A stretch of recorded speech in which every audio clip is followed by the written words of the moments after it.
Thanks for tuning into the Wall Street Minute, your source for pertinent market news in 3 minutes or less. Today is Wednesday, March 29th, 2023. Here's news moving the markets this morning. U.S. stock futures rose Wednesday as traders look to recover from a down session with Treasury yields slipping. The Dow Jones Industrial Average futures gained 250 points or 0.8%. S&P 500 and NASDAQ 100 futures climbed 0.9% each.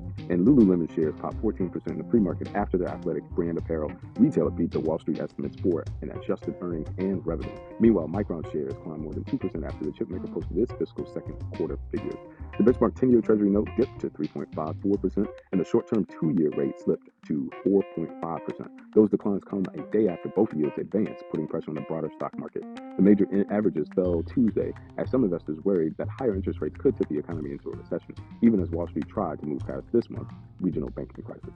The Federal Reserve's Vice Chair of Supervision, Michael Barr, will make another appearance in Washington this morning, this time before the House Financial Services Committee. This hearing will address federal regulators' response to recent banking failures.